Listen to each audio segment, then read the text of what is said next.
चलो तो बच्चों शुरू करते हैं आज की क्लास।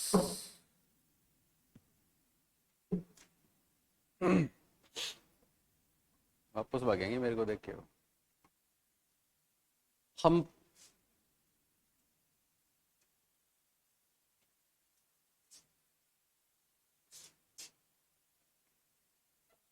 पियाजे पढ़ रहे थे, पियाजे कंप्लीट हो गया अपना, है ना। अब आगे बढ़े तो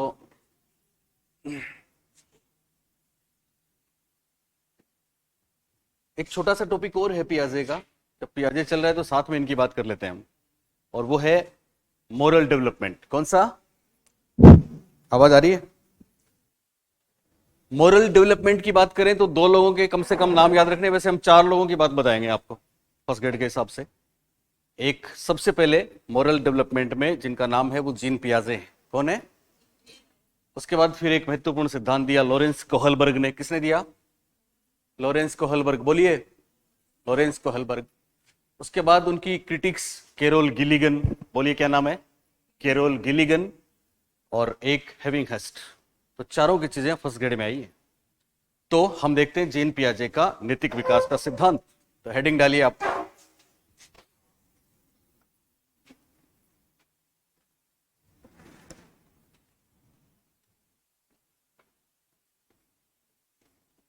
कल हमने YouTube पे एक सवाल पूछा था, देखा आपने? क्या था बताओ, देखें।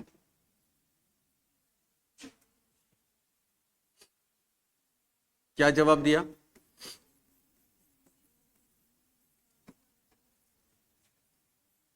मोरल डेवलपमेंट बाय जीन पियाजे।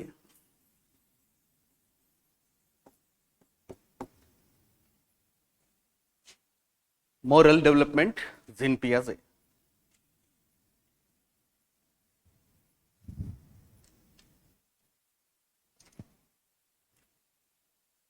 लिखा सबने?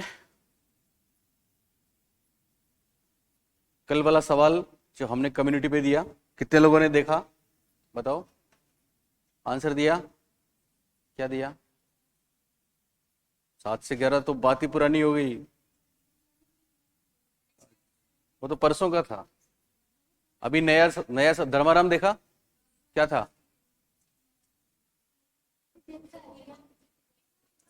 हाँ विमाए। किसकी? क्या आंसर दिया? 2। जवाब था 3। एक्चुअली इसमें दो ही बातें याद रखनी है। एक तो दो प्रकार की मोरालिटी बताई, वैसे परीक्षा में इसमें से 3 बातें महत्वपूर्ण पूछी गई हैं और तीनों में ही पब्लिक ने गलती करी है, आपको नहीं करनी है। सुन रहे हो? एक तो हम बात करते हैं कि जीन पियाजे के नैतिक विकास के सिद्धांत में इन्होंने 2 प्रकार की नैतिकता की बात करी है। पहली, जिसको इन्होंने बोला परायत नैतिकता, इंग्लिश में हिट्रोनोमी या हिट्रोनोमस मोरालिटी बोलते हैं, और दूसरी स्वायत्त नैतिकता, जिसको ऑटोनोमस मोरालिटी बोलते हैं। दोनों में बस 3 बातें हैं। एक, इन्होंने नैतिक विकास की स्टेजेस कितनी बताई, इस पे सवाल आया सीटेट से लेके यहां तक, और वो सबने गलत किया है। पियाजे ने नैतिक विकास की कितनी अवस्थाएं बताई? बताओ सुनीता। 4। इसका जवाब है 4। और एक, नैतिक विकास की विमाएं कितनी बताई, जिसका जवाब है 3। तो 3, 4 और 2 प्रकार की मोरालिटी की बात हम करेंगे। तो पहले मैं आपको भी बताता हूं, आप लिखिए। पियाजे ने पियाजे ने पियाजे ने नैतिक विकास पियाजे ने नैतिक विकास की 3 विमाएं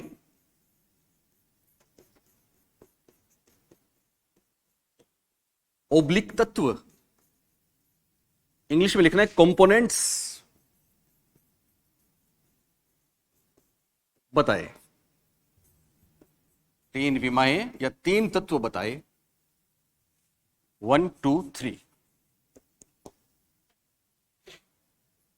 ये 1, 2, 3 बहुत जगह आता है। एबीसी मॉडल है, एटीट्यूड से लेके जाने कहां पे है। ब्लूम की टेक्सोनोमी भी आपने पढ़ी होगी। व्यवहार के 3 पक्ष हैं, वो यहां है। लेकिन इनका सीक्वेंस भी याद रखना है जो परीक्षा में आया है।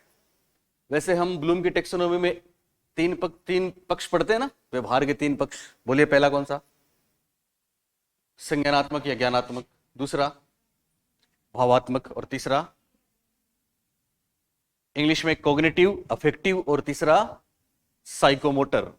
लेकिन यहां ध्यान रखना, यहां क्रम बदलेगा और परीक्षा में क्रम जरूर इंपॉर्टेंट है।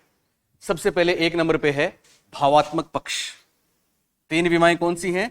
पहला है भावात्मक पक्ष या भावात्मक विमा, दूसरा है क्रियात्मक को व्यवहारात्मक भी बोलते हैं, व्यवहारात्मक विमा, और तीसरा है संज्ञानात्मक विमा। यह पूछा गया है। भावात्मक विमा इमोशनल, इन्होंने अफेक्टिव नहीं, इमोशनल है यहां पे।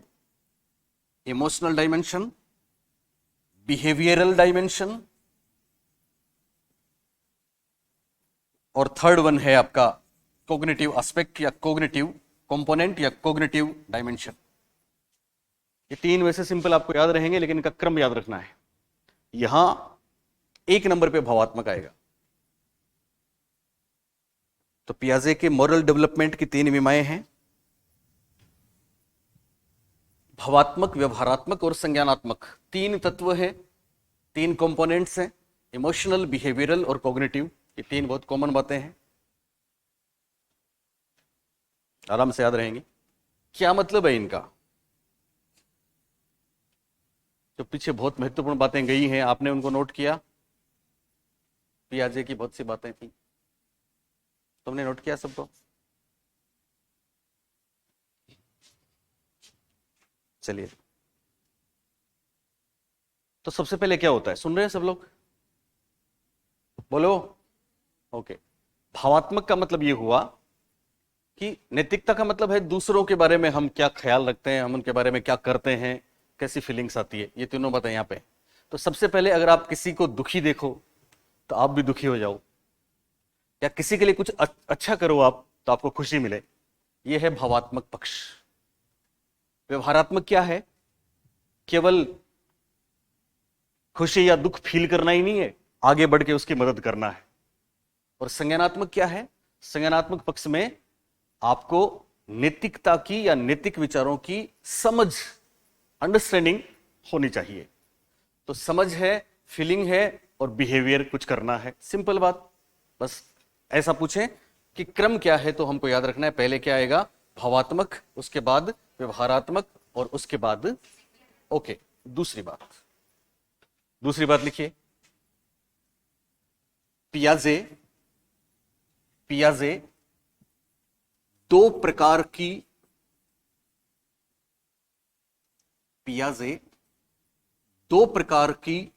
नैतिकता का उल्लेख करते हैं। ध्यान देना, ये स्टेजेस नहीं है। दो प्रकार की नैतिकता का उल्लेख करते हैं। पियाजे कितने प्रकार की? दो प्रकार की नैतिकता का उल्लेख करते हैं। बहुत आसान रहेगा, एक सवाल आता है परीक्षा में और बहुत कम बच्चे इसको कर पाते हैं।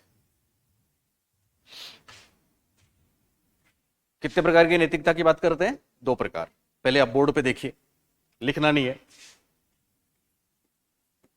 पहली तो है, एक शब्द आएगा इंग्लिश में, आपने सुना हो तो, हिट्रोनोमी या हिट्रोनोमस मोरालिटी, हिट्रोनोमस। और दूसरा शब्द आएगा ऑटोनोमस। बहुत बार इनका क्रम गड़बड़ा जाता है, इसलिए ध्यान रखना। पहला क्या लिखा मैंने? हिट्रोनोमस, और दूसरा ऑटोनोमस। ऑटोनोमस से याद रह जाएगा, है ना? यूनिवर्सिटी ऑटोनोमी ऑटोनोमस होती है। तो नीचे वाला तो है स्वायत्तता और ऊपर वाला है परायत्तता। ऊपर वाला परायत्तता है हिट्रोनोमस। इसका मतलब क्या होता है? जहां दूसरों के बस में हो, और नीचे वाला खुद के बस में हो। दोनों में तीन तीन बातें काम की हैं, सुने। परायत्तता वाली जो नैतिकता है, आप सुन रहे हो, उसमें बच्चा ये सोचता है कि नैतिक नियम भगवान ने बनाए हैं, डिवाइन लाइक ने बनाए हैं, किसी अथॉरिटी ने बनाए हैं। और इसमें वो सोचता है कि नैतिक नियम हम नहीं बनाए। सिंपल बात। दूसरी बात, चूंकि नैतिक नियम किसी डिवाइन ने बनाए हैं, अथॉरिटी ने बनाए हैं, इसलिए वे दृढ़ होते हैं। कैसे होते हैं? दृढ़ होते हैं, मतलब फ्लेक्सिबल नहीं होते, बदले नहीं जा सकते। वो निश्चर होते हैं। कैसे होते हैं? निश्चर का मतलब समझते हो? किसके साथ आप पेश आ रहे हैं इससे कोई फर्क नहीं पड़ता, जो नैतिक नियम आपके हैं वो रहेंगे। सापेक्ष निरपेक्ष पता है ना आपको?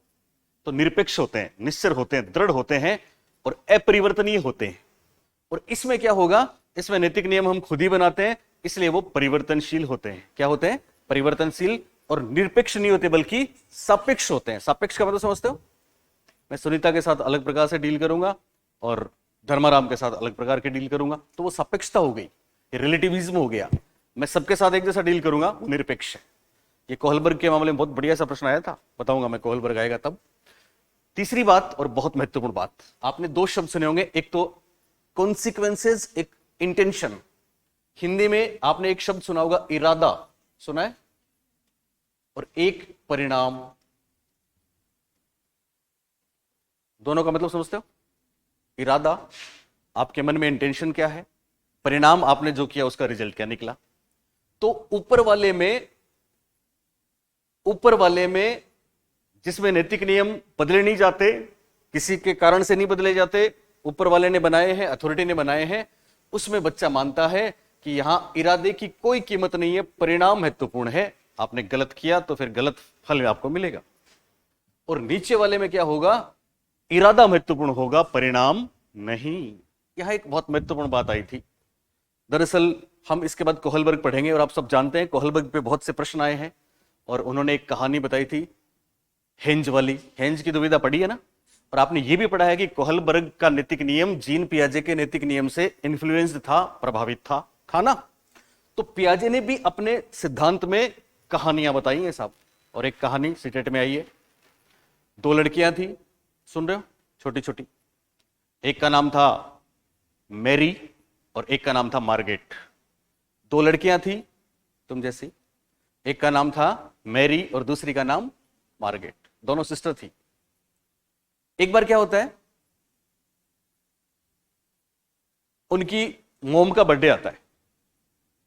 जब बर्थडे आता है तो मोम घर पे नहीं है, वो कहीं गई है। तो मैरी सोचती है कि मैं मोम को कोई गिफ्ट दूं। और क्या गिफ्ट दूं, वो छोटी सी है। तो वो क्या करती है, मोम की वहां पे वो फ्रॉक पहनते हैं, है ना? तो मोम का वो फ्रॉक उसको मिल जाता है। तो एक कैंची लेती है और उसमें एक छोटा सा होल निकाल देती है, हल्का सा होल निकाल दिया उसने। ये मोम के लिए, जब मैं दिखाऊंगी कि ये गिफ्ट है। पर काम तो गलत किया ना, सत्यानाश कर दिया उसका। दूसरी लड़की जो है मार्गरेट, पहली कौन थी? मैरी। दूसरी कौन है? मार्गरेट। क्या करती है, एक दिन मोम घर पे नहीं है तो वो कैंची से खेलती है और वो ड्रेस नहीं, कोई दूसरी ड्रेस है, उसमें होल कर देती है। और दोनों ने ड्रेस को खराब कर दिया ना।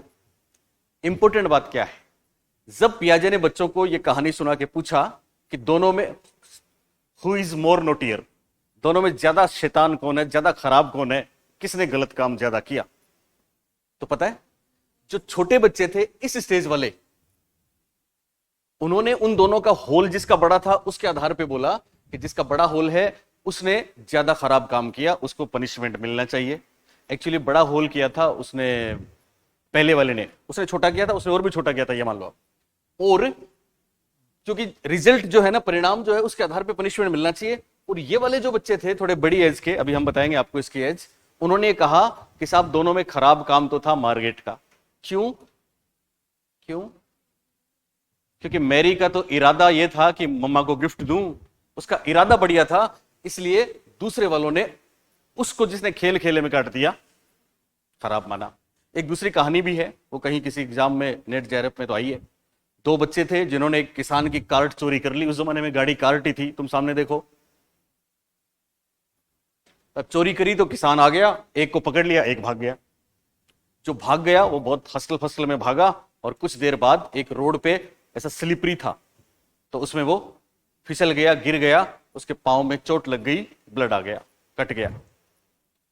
फिर बच्चों से पूछा कि उसका पांव क्यों कटा, ये वाले जो पहले वाले हैं जो कहते हैं कि भगवान नियम बनाता है, उन्होंने बोला कि उसने चोरी की इसलिए उसकी टांग टूट गई। इन्होंने कहा कि साहब इसलिए लगी उसको क्योंकि वहां पे रोड स्लिपरी थी। बात समझ आ रही है दोनों को?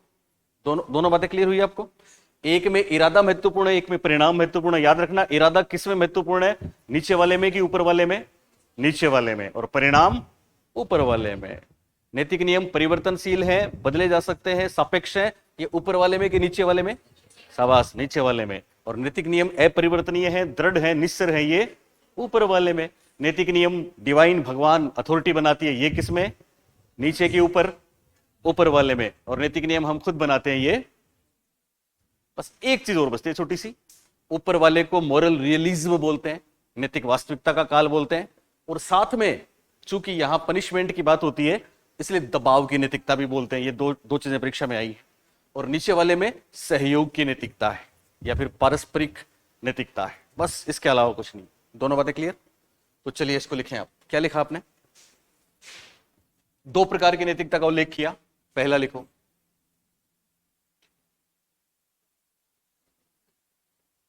परायत्तता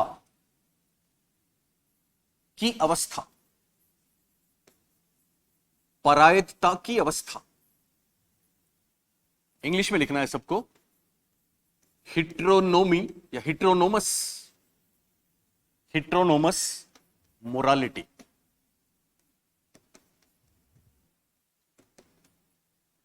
परायत्तता की अवस्था या परायत्तता की नैतिकता, चलेगा, एक ही बात है। हिट्रोनोमस मोरालिटी।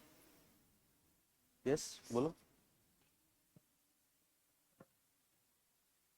क्या बोला? हिट्रोनोमस है? हाँ हाँ, यस, सॉरी। हाँ, बता दिया करो। तुम नहीं आती तो हमें कौन बताता? हाँ, और है, हर कोई अपनी जगह है।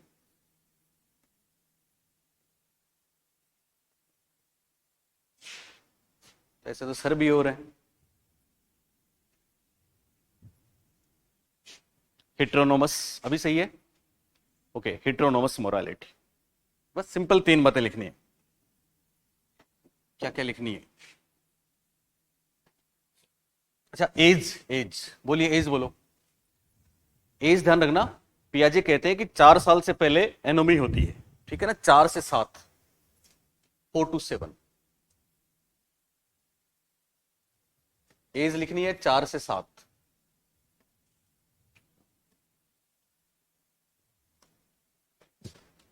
हिट्रोनोमस मोरालिटी। याद है पहली बात क्या? लिखो, इस अवस्था में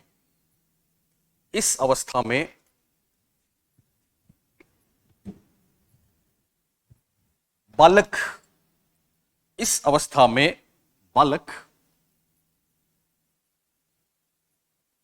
दबाव के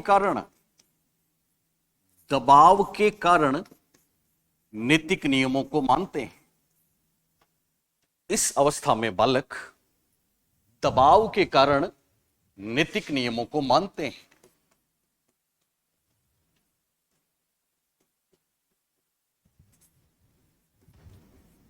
बहुत सिंपल बात याद रहेगी आपको। किसके कारण नैतिक नियम मानते हैं? दबाव के कारण। दबाव किस बात का है? कि हमने गलत किया तो हमको पनिशमेंट मिलेगा। जिसके लिए एक शब्द यूज किया जीन पियाजे ने, इमानेंट जस्टिस। कौन सा जस्टिस? इमानेंट जस्टिस। वो आपने कभी पढ़ा हो ना, हाथ के बदले हाथ, आंख के बदले आंख। तुमने दिल तोड़ा तो हमने भी तोड़ा। आपने जैसा गुनाह किया वैसे ही आपको सजा मिलेगी। तो ये दबाव है। दूसरी बात, एक चीज दोनों में ध्यान रखना है, नैतिक नियमों का स्रोत क्या है। शॉर्ट में हम इसको स्रोत बोल सकते हैं। स्रोत का मतलब समझे आप? बोलिए क्या? यानी नैतिक नियम बनाता कौन है? तो इसमें नैतिक नियमों का स्रोत है अथॉरिटी। क्या बोलेंगे अथॉरिटी को? नैतिक नियमों का स्रोत है, लिखो, नैतिक नियमों का स्रोत है डिवाइन लाइक को क्या बोलेंगे हिंदी में? बताओ। ईश्वर। नैतिक नियमों का स्रोत है ईश्वर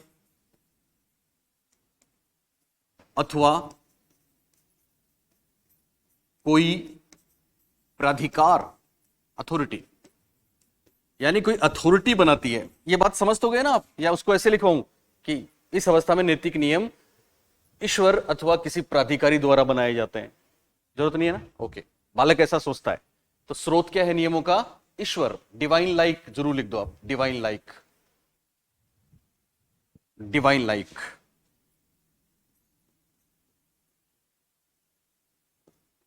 कोई सत्ता है साहब, कोई शक्ति है, कोई पावर है, कोई अथॉरिटी है, कोई प्राधिकार है जो नैतिक नियमों का स्रोत है। ये खास बात है इसकी। और तीसरी बात, चूंकि नैतिक नियम भगवान ने ही बनाए हैं, इसलिए क्या नैतिक नियम बदले जाएंगे? हाँ या ना? नहीं। इसलिए नैतिक नियम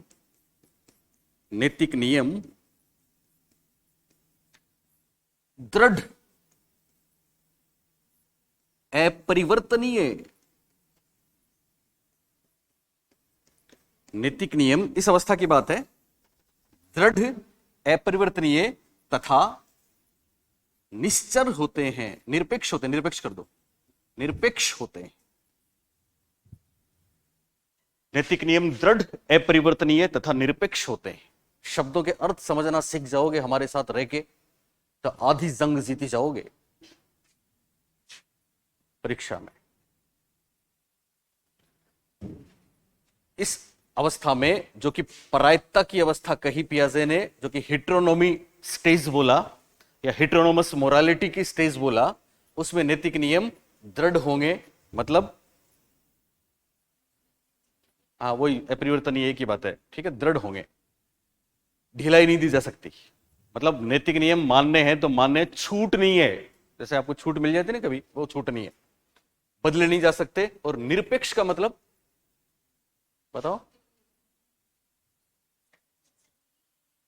हाँ, सभी के लिए एक जैसे, या फिर किसी के साथ आपके जो संबंध हैं उनका नियमों पे कोई प्रभाव नहीं पड़ता। अगर उनका प्रभाव पड़ जाता तो सापेक्ष हो जाते। बात क्लियर हुई? ओके, तीन बातें याद रहेंगी आपको, बहुत सिंपल। चौथी बात याद है आपको? इसमें इरादा महत्वपूर्ण की परिणाम, बोलो, इरादा की परिणाम, परिणाम, यस। तो लिखो, इसमें परिणाम महत्वपूर्ण है, इरादा नहीं। इसमें परिणाम महत्वपूर्ण है,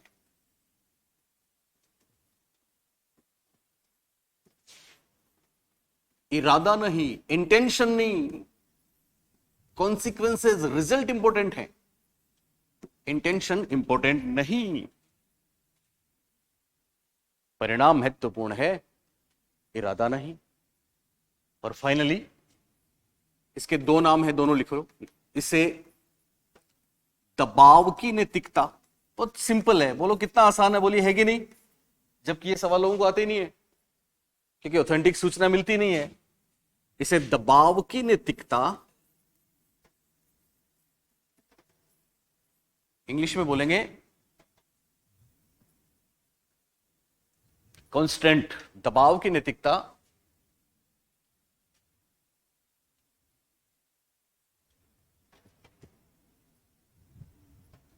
इंग्लिश में मोरल, एक शब्द याद रखना, कॉन्स्ट्रेंट तथा इसे दबाव की नैतिकता, मोरल कॉन्स्टेंट तथा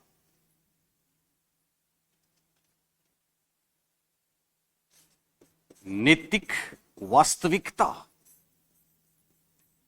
तथा नैतिक वास्तविकता, इसको बोलेंगे मोरल रियलिज्म। ये दोनों शब्द याद रखना। वास्तविक नैतिकता का काल कौन सा है? तो हम बोलेंगे हिट्रोनोमस है, हम बोलेंगे परायत्ता वाला है, हम बोलेंगे 4 से 7 वाला है, हम बोलेंगे छोटे बच्चों वाला है। मोरल रियलिज्म भी कहते हैं। इसे दबाव की नैतिकता, मोरल कांस्टेंट तथा नैतिक वास्तविकता, मोरल रियलिज्म भी कहते हैं। मोरल रियलिज्म भी कहते हैं।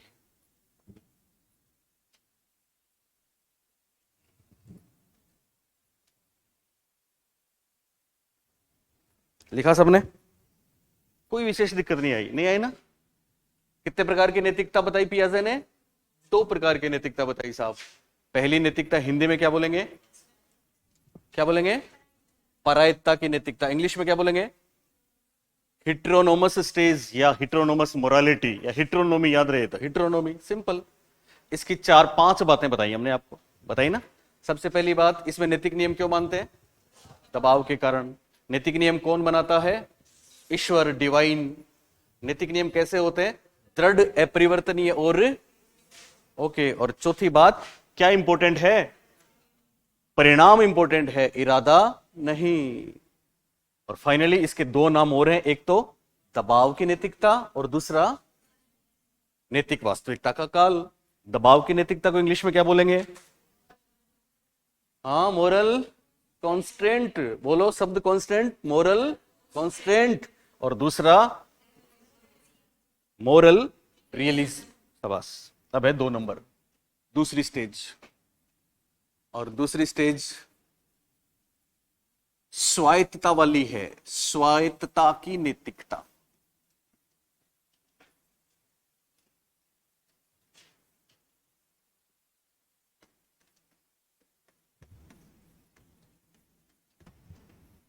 इंग्लिश में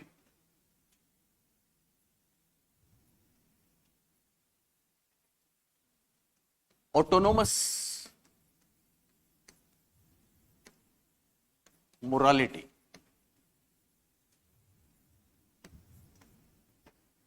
स्वायत्तता की नैतिकता, या केवल स्वायत्तता भी लिखते हैं, ऑटोनोमी भी लिखते हैं, ऑटोनोमस भी लिखते हैं। तो इसमें भी सेम वही वाली बातें हैं, जस्ट कुछ बदली है। मोरल, बोला करो, बोला करो। लिख दिया सबने? ओके। तो वहां पे नैतिक नियमों का स्रोत कौन था? ईश्वर, भगवान, खुदा, डिवाइन था कि नहीं था? और यहां पे नैतिक नियम कौन बनाते हैं? खुद। तो लिखो पहली बात, इसमें नैतिक नियमों का स्रोत। पहली बात, नैतिक नियमों का स्रोत कहां से आते हैं? सोर्स। स्रोत, सोर्स, स्रोत को सोर्स बोलते हैं इंग्लिश में। सोर्स स्वयं सेल्फ मेड है साहब, सेल्फ है। सेकंड, नैतिक नियमों का स्रोत खुद स्वयं बनाते हैं।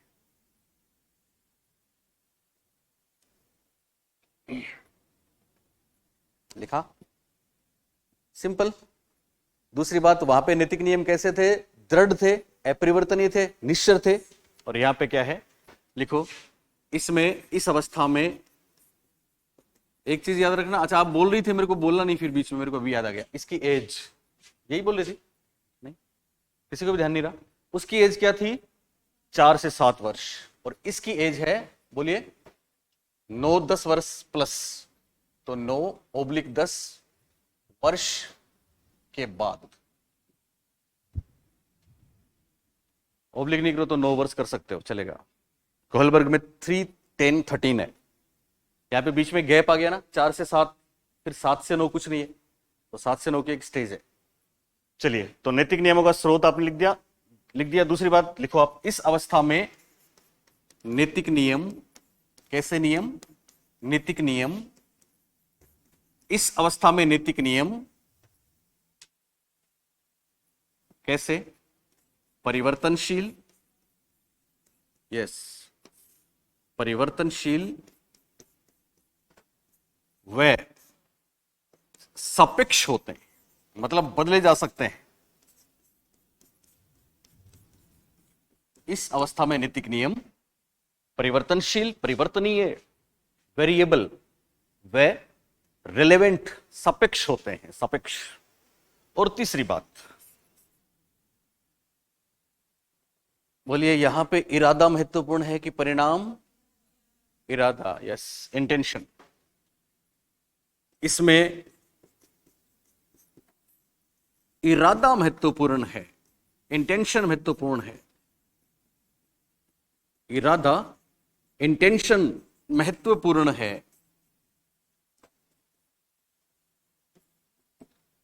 परिणाम नहीं।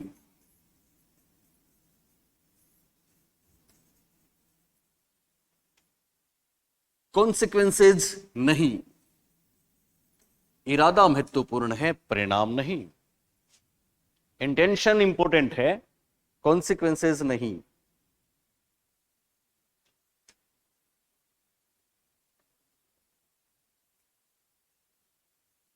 इरादा महत्वपूर्ण है, परिणाम नहीं। कितना आसान है।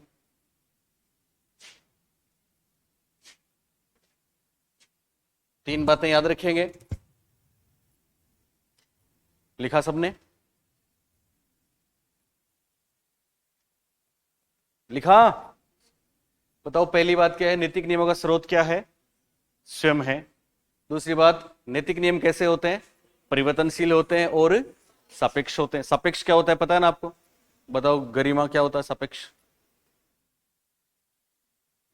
दूसरों के संबंधों के आधार पर नैतिक नियम तय होते हैं। सिंपल। यहां इरादा महत्वपूर्ण है कि परिणाम? इरादा। इरादा इंग्लिश में क्या कहलाएगा? इंटेंशन। और परिणाम कॉन्सिक्वेंसेज या रिजल्ट बोल सकते हैं। उसको हमने दो नाम दिए थे, एक तो दबाव की नैतिकता और दूसरा वास्तविकता की नैतिकता या नैतिक वास्तविकता बोला था ना। इंग्लिश में वहां पे दो नाम थे, पहला था मोरल कॉन्स्टेंट, मोरल कॉन्स्टेंट, और दूसरा था मोरल रियलिज्म। और यहां भी दो नाम है। तो लिखो, इस अवस्था को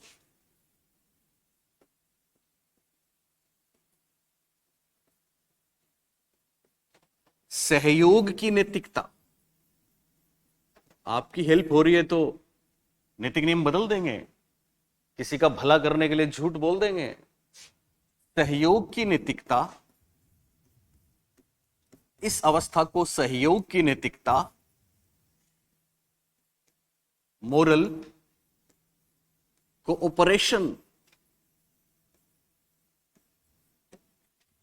तथा तथा देखो हिंदी में शब्द बदलते हैं, चलिए आप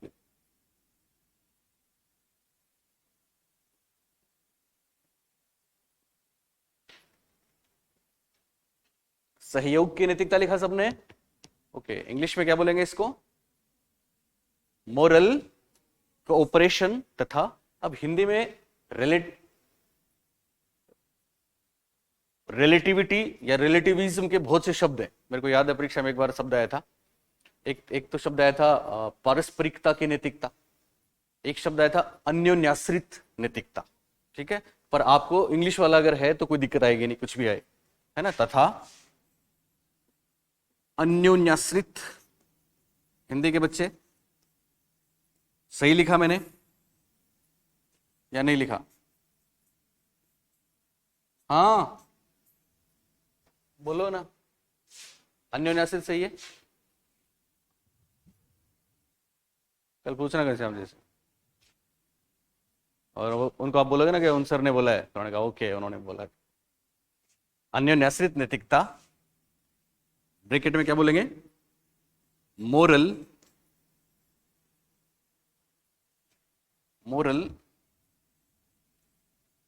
रिलेटिविटी भी कहते हैं। अन्योन्याश्रित नैतिकता या मोरल रिलेटिविटी भी कहते हैं। सिंपल।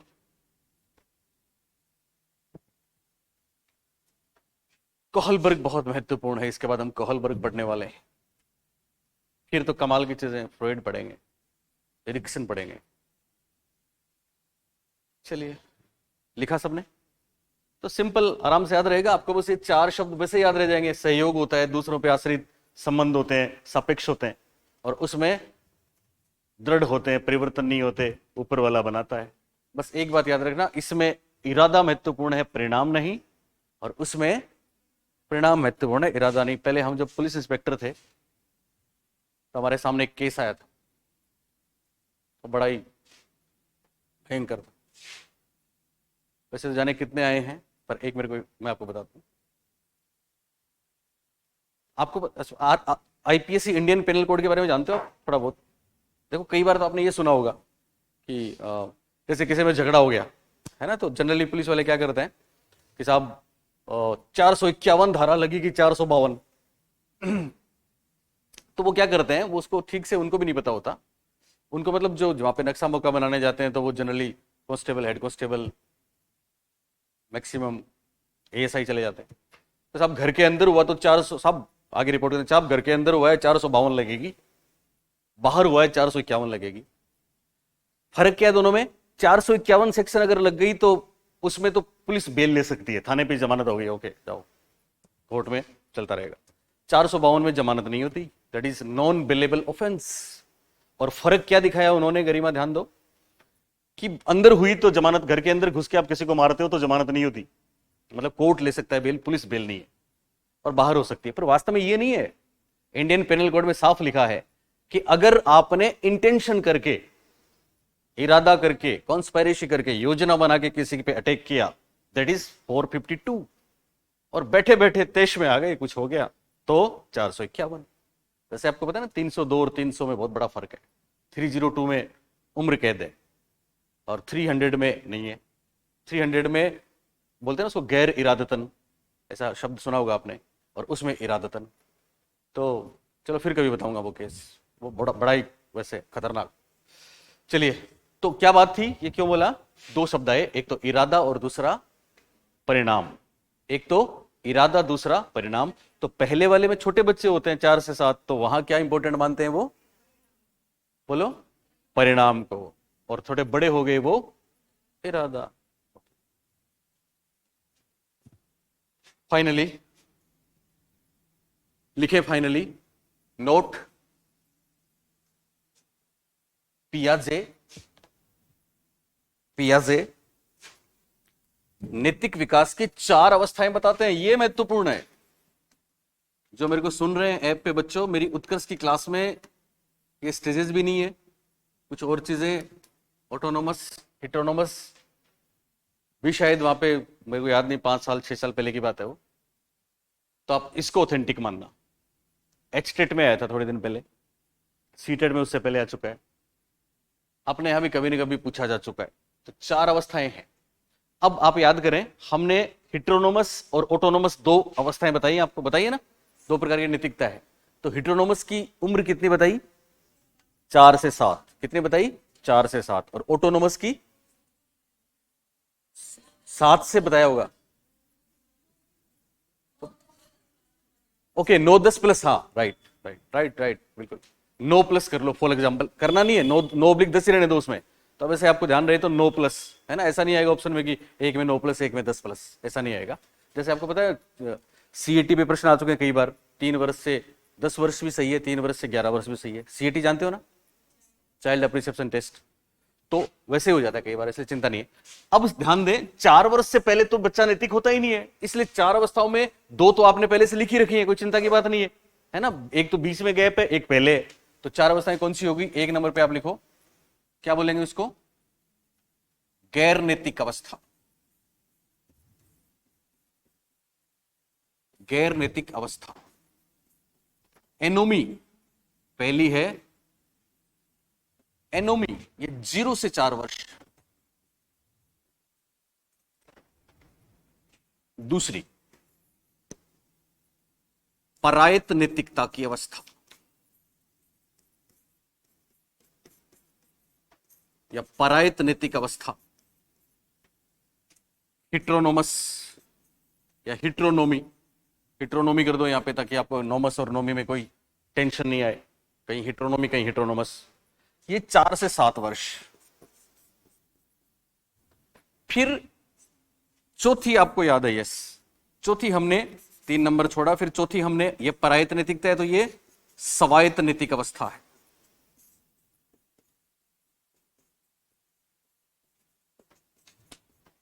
इसको बोलेंगे ऑटोनोमी, मोरालिटी। ऑटोनोमस, ऑटोनोमी एक ही बात है, चिंता नहीं करें। ये आपकी 9 से अधिक है, 9 वर्ष प्लस या 9-10 प्लस चलेगा। अब बीच में रह गई 7 से 9, ठीक है ना। इसको क्या बोल देंगे? हाँ, इंग्लिश में याद रखा करो, इंग्लिश में ट्रांजिशनल। हमने आपको बताया था 18 से 24 वाली ट्रांजिशनल है। संक्रमण नैतिक अवस्था, ये संक्रमण अवस्था लिखो सीधा, लिखा तो कोई बात नहीं। संक्रमण की अवस्था मतलब जब एक अवस्था से दूसरी अवस्था में जाते हैं, याद है ना आपको, बाल्यावस्था से किशोरावस्था में, इसको बोलते हैं ट्रांजिशनल पीरियड है। Transitional period, transitional. तो 4 प्रकार की स्टेजेस बताई है। हालांकि इसकी डिटेल भी है पर वो इतना आपको पूछेंगे नहीं। ट्रांजिशनल। तो कुल मिला के जीन पियाजे के नैतिक विकास में उन्होंने स्टेजेस और अवस्थाएं बताई 4।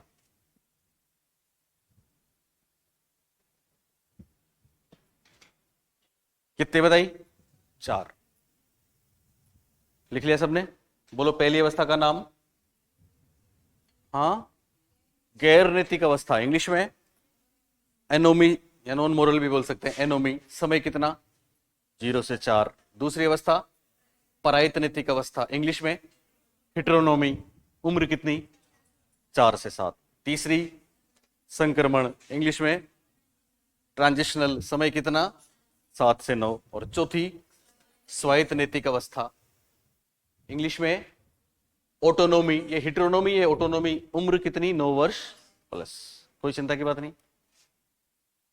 Okay, thank you. एक दिन इसके बाद कोहलबर्ग पढ़ेंगे, वो बहुत महत्वपूर्ण है ना कल, तो उसमें जरूर आपको आना है। एक दिन हो सकता है पूरे दिन का अपन प्रोग्राम करें, जल्दी करेंगे।